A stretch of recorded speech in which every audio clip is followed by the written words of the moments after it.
24 men and women work with you, Warren, at our corporate office. I see from last year the quality of the picture has been improved in the annual report, so congratulations on that.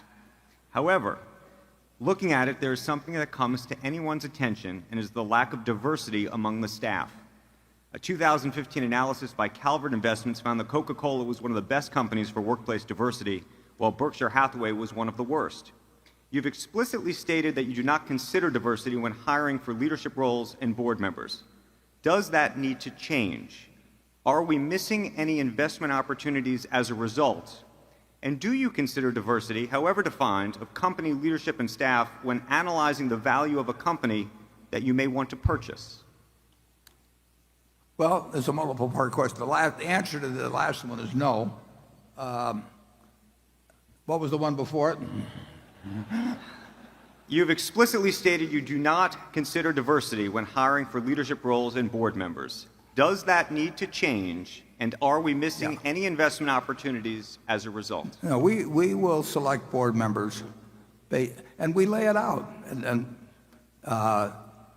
we've done so for years, and I think we've been much more explicit than most companies. We are looking for people who are business savvy, shareholder oriented, and have a special interest in Berkshire. And we found people like that. And as a result, I think we've got the best board that we could have. They're not in it. They're clearly not in it for the money. I get called by consulting firms who've been told to get candidates for directors for other companies. And by the questions they ask, it's clear they've got something other than the three questions we ask in terms of directors in mind. They really want somebody whose name will reflect credit on the institution, which means a big name. One organization recently, the one that did the blood samples with small pricks, they got some very big names on their board. And Theranos, I think, is that the way you pronounce it, Charlie? Theranos? Yeah. Yeah, and I mean, the names are great, but we're not interested in people that want to be on the board because they want to make $200,000 or $300,000 a year, for 10% of their time.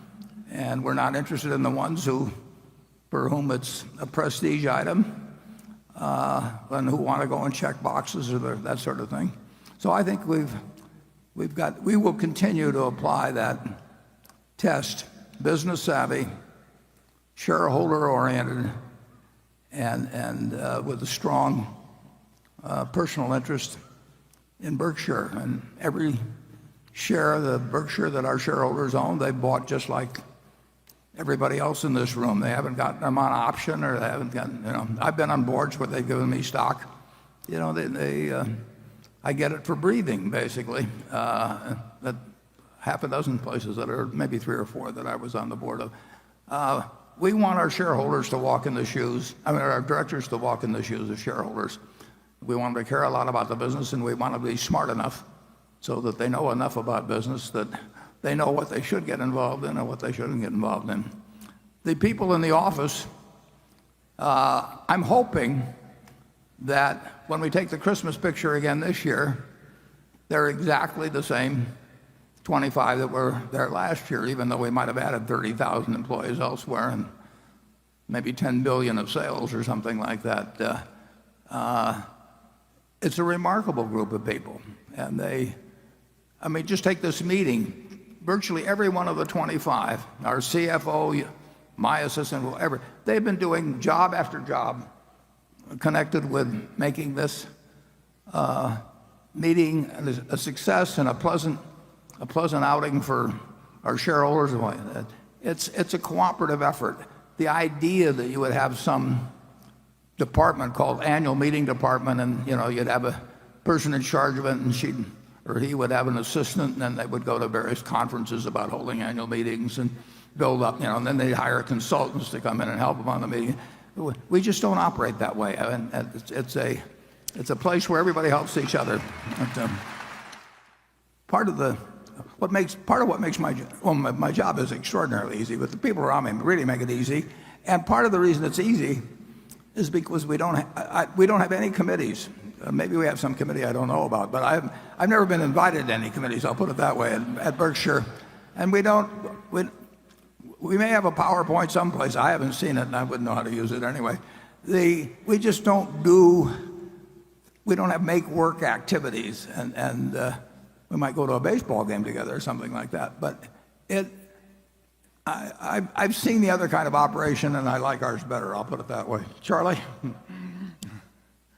Well, years ago, I did some work for the Roman Catholic Archbishop of Los Angeles. And my senior partner pompously said, you know, you don't need to hire us to do this. There's plenty of good Catholic tax lawyers. And the Archbishop looked at him like he was an idiot and said, Mr. Peeler, he says, last year I had some very serious surgery, and I did not look around for the leading Catholic surgeon. That's the way I feel about board members.